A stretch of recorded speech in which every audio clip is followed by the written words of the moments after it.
사도행전 4장 23절에서 37절까지 오늘 읽습니다. 23절에서 37절까지 시작. 사도들이 노임에 그 동료에게 가서 제사장들과 장로들의 말을 다 알리니 그들이 듣고 한 마음으로 하나님께 소리를 높여 이르되 대주제여 천지와 바다와 그 가운데 만물을 지으니시오 또 주의 종 우리 조상 다윗의 입을 통하여 성령으로 말씀하시기를 어찌하여 열방이 분노하며 족속들이 허사를 경영하였는고 세상의 군왕들이 났으며 관리들이 함께 모여 주와 그의 그리스도를 대적하도다 하시니로소이다. 과연 헤롯과 본디오 빌라도는 이방인과 이스라엘 백성과 합세하여 하나님께서 기름 부으신 거룩한 종 예수를 거슬러 하나님의 권능과 뜻대로 이루려고 예정하신 그것을 행하려고 이 성에 모였나이다. 주여 이제도 그들의 위협함을 굽어보시옵고 또 종들로 하여금 담대히 하나님의 말씀을 전하여 주시오며 손을 내밀어 병을 낫게 하시옵고 표적과 기사가 거룩한 종 예수의 이름으로 이루어지게 하옵소서 하더라. 빌기를 다하며 모인 곳이 진동하더니 무리가 다 성령이 충만하여 담대히 하나님의 말씀을 전하니라. 믿는 무리가 한 마음과 한 뜻이 되어 모든 물건을 서로 통용하고 자기 재물을 조금이라도 자기 것이라 하는 이가 하나도 없더라. 사도들이 큰 권능으로 주 예수의 부활을 증언하니 무리가 큰 은혜를 받아 그 중에 가난한 사람이 없으니 이는 밭과 집 있는 자는 팔아 그 판 것의 값을 가져다가 사도들의 발 앞에 두매 그들이 각 사람의 필요를 따라 나누어 줌이라. 구브로에서 난 레위족 사람이 있으니 이름은 요셉이라. 사도들이 일컬어 바나바라 하니 번역하면 위로의 아들이라 하니 그가 밭이 있음에 팔아 그 값을 가지고 사도들의 발 앞에 두니라. 아멘.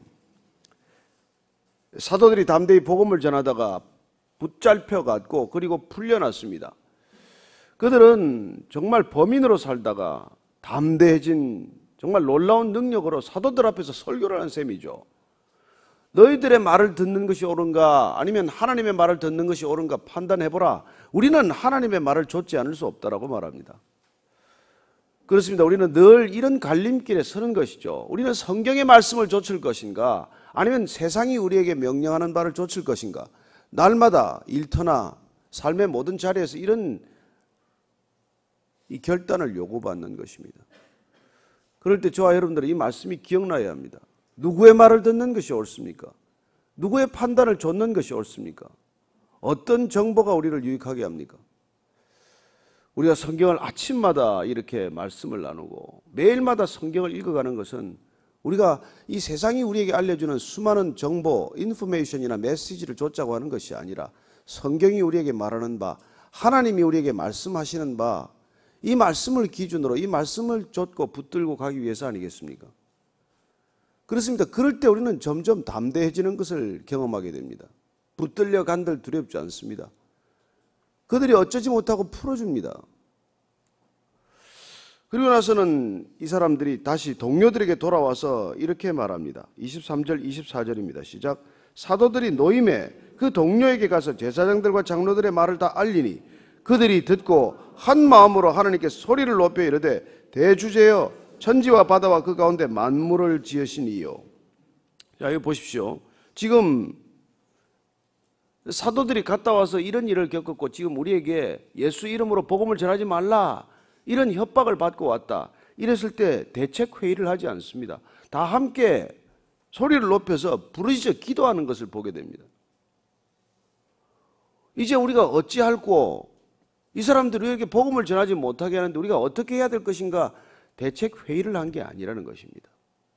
그리고 그들은 한 마음으로 하나님께 소리를 높여 부르짖어서 기도하는데 대주제여 대주제여.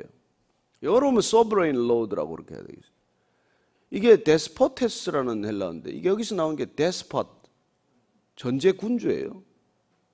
무소불위의 권력을 행사하는 것이죠. 원래는 하나님께 쓰던 말입니다. 그래서 우리가 영어의 Lord라든지 Master라든지 그런 뜻을 담고 있는 이 대주제여, 하나님이 누구십니까? 하나님 그분이 모든 전권을 행사하는 분이다. 이 한마디에 우리의 신앙 전부에 고백이 있지 않습니까? 그분이 대주제라는 것입니다. 우리 인생 전체를 그분이 주관하고 계신다.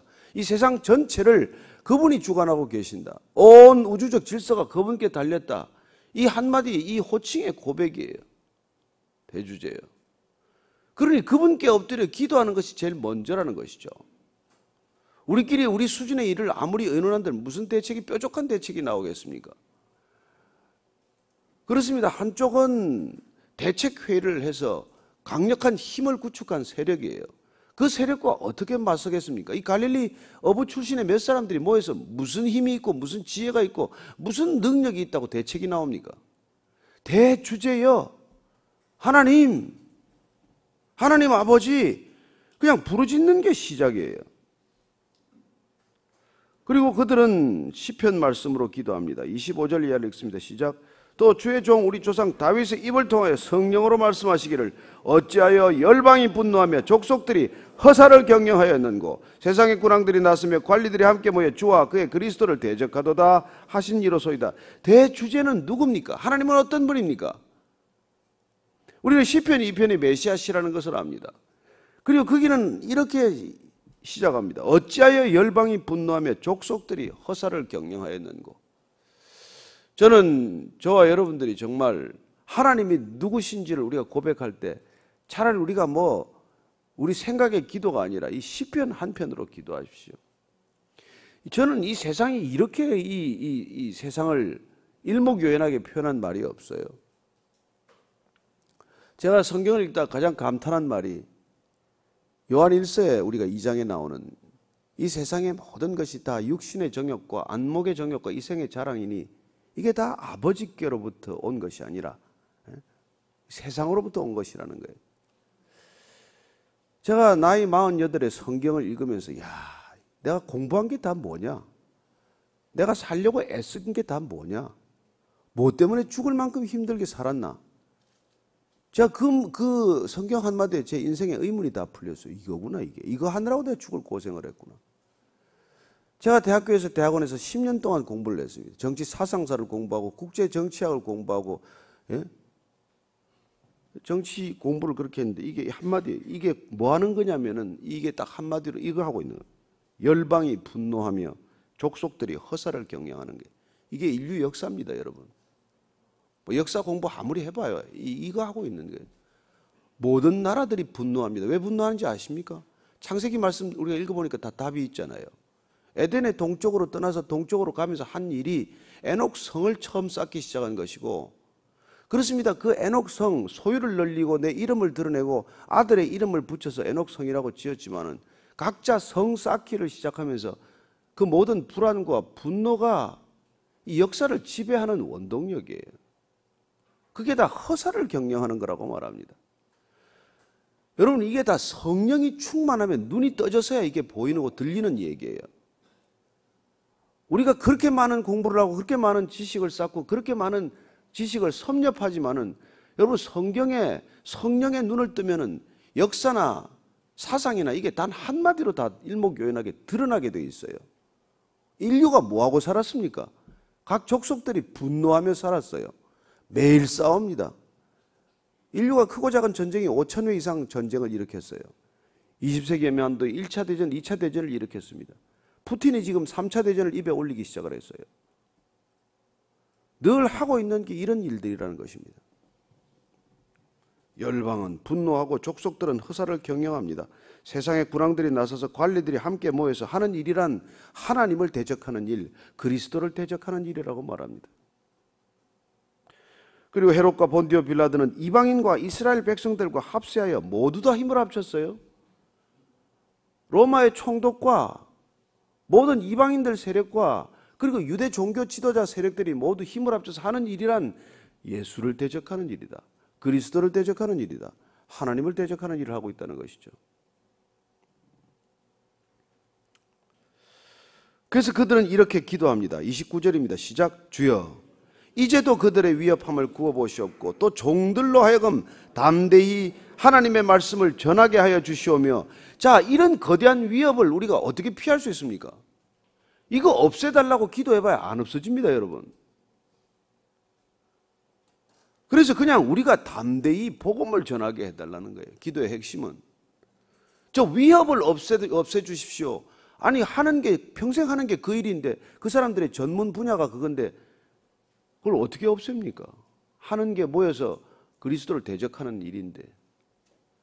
여러분 이 땅의 문화를 보십시오. 문명을 보십시오. 모두가 그런 것 아닙니까? 제가 참 이렇게 어린 시절에 음악에 빠져서 말이죠. 그 레코드판을 무슨 수천 장을 사다 모아가지고 갖다 쌓아놨다가 제가 찬송가 하나 듣고 다 갖다 버렸습니다.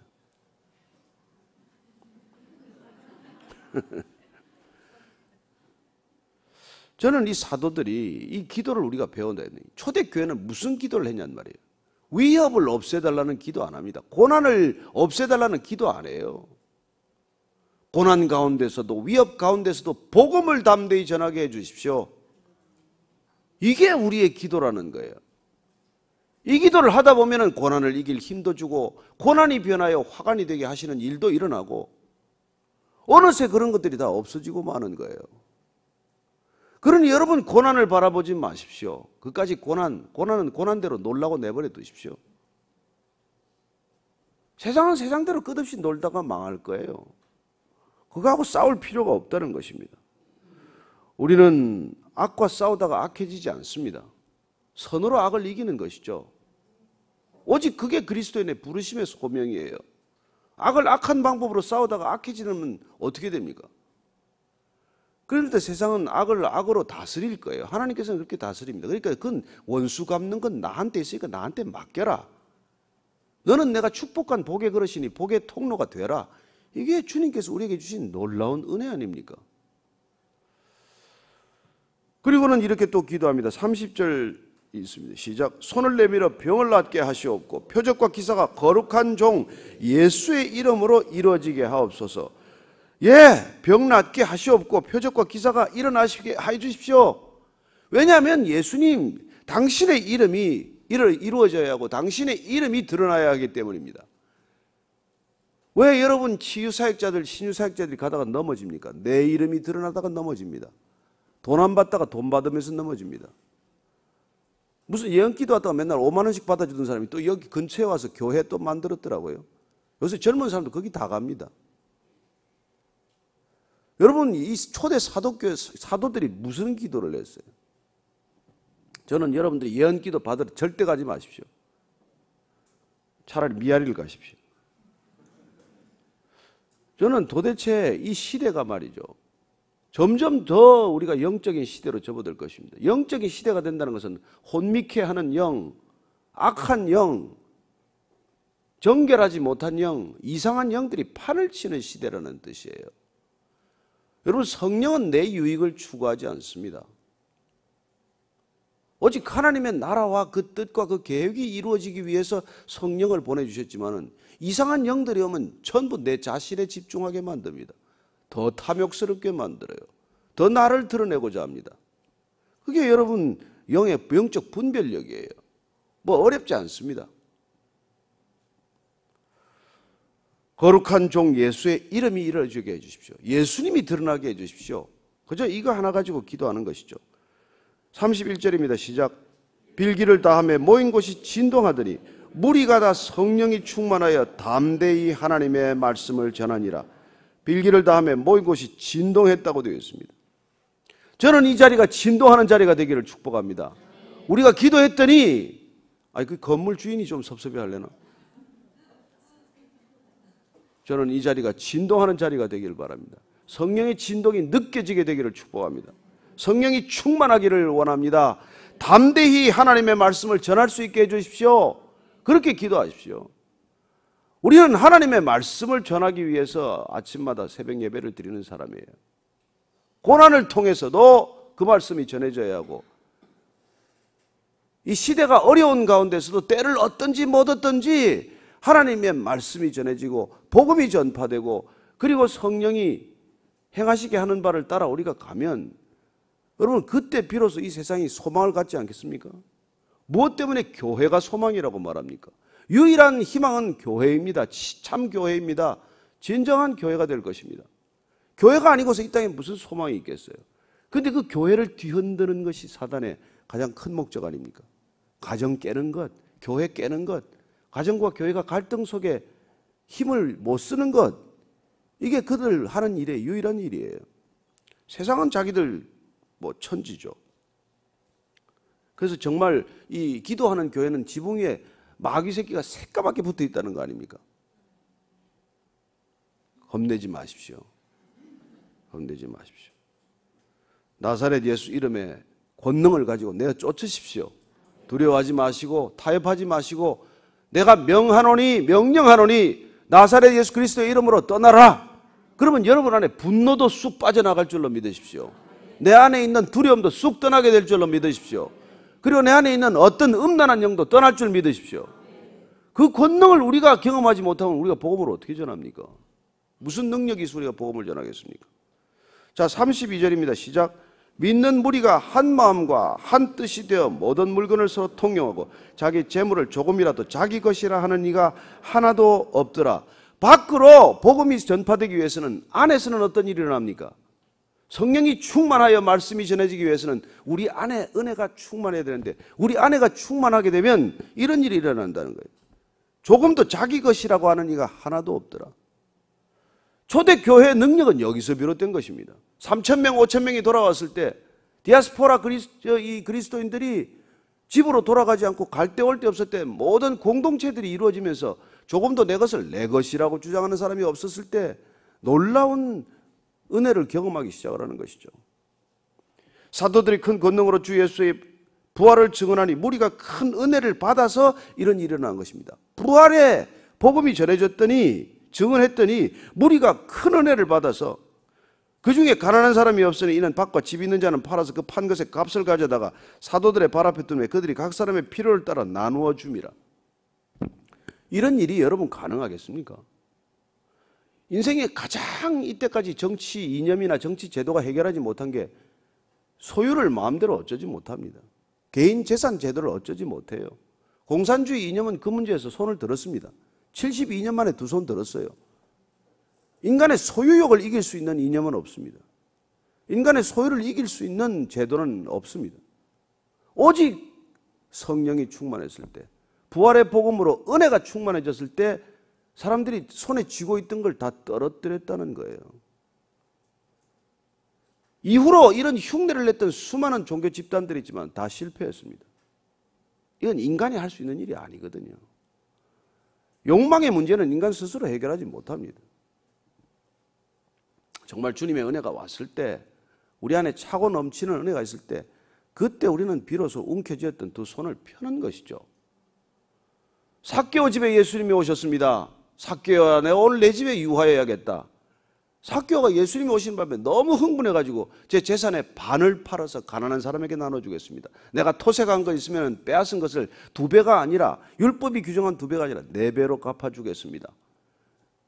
삭개오야, 오늘 내 집에 구원이 이르렀다. 여러분, 구원이란 이런 것입니다. 구원이란 손이 펴지는 거예요. 구원받은 백성들이 참 구원이란 이런 것 아닙니까? 저는 이 본문을 읽을 때마다 다시 찔려요. 내가 이렇게 못 사니까. 우리가 다 가짜라 이 말이죠. 가짜 너무 슬퍼하지 마십시오.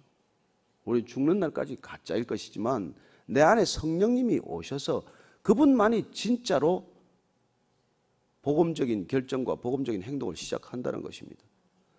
그래서 우리가 우리 안에 계신 성령님이 그런 일 할 때 우리가 깜짝깜짝 놀라는 것이죠. 아니, 내가 어떻게 11조를 다 하지? 뭐 이런 생각이 드는 거죠. 내가 어떻게 저 사람을 도울 생각을 하지? 아니, 어떻게 저 원수 같은 인간을 놓고 내가 눈물로 기도할 수가 있지? 이런 일들이 잠시 일어나는 까닭은 우리가 잠시 성령에 취했기 때문인 줄로 믿으시기 바랍니다. 그래서 술 취하지 말라. 이는 방탕한 것이니 오직 성령의 충만을 받으라. 우리가 성령의 충만을 받지 않으면 잠시라도 그런 흉내나 그런 정신 나간 짓을 못하기 때문에, 제정신 차리면 이게 안 되기 때문에 성령의 충만을 받으라는 거예요.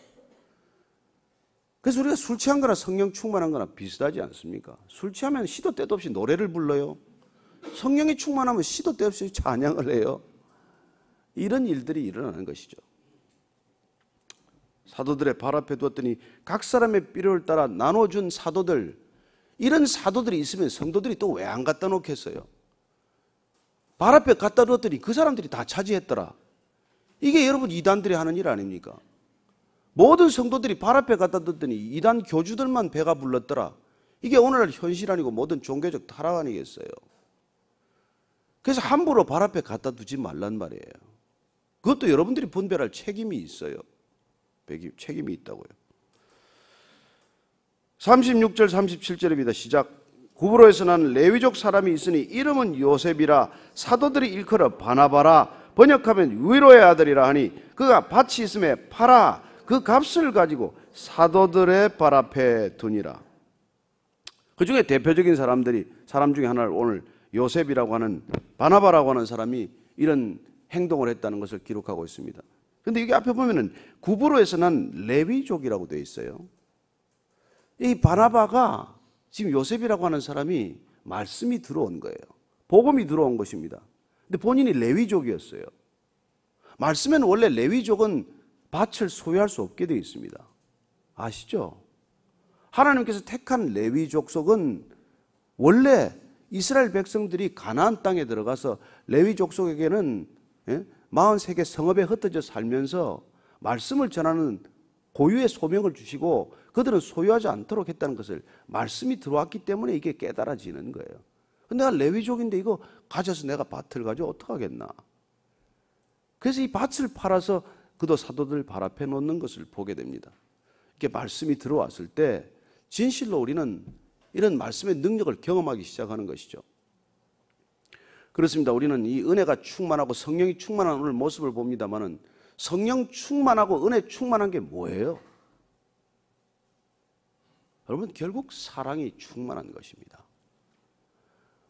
우리는 성령이라는 이름의 사랑, 은혜라는 이름의 사랑, 이 사랑을 우리는 그런 형태로 경험하는 것이죠. 여러분, 사랑하면 아깝지 않습니다. 사랑하면 지갑을 열게 되어 있습니다. 사랑하면 거룩한 허비가 일어납니다. 아낌없이 쏟아붓는 것이 우리 안에서 자연스러워지는 것이죠. 저는 여러분들이 성령 충만하여서 사랑이 충만하게 되기를 축복합니다. 성령이 충만하다고 주장하는데 독해지는 게 아니라는 거예요.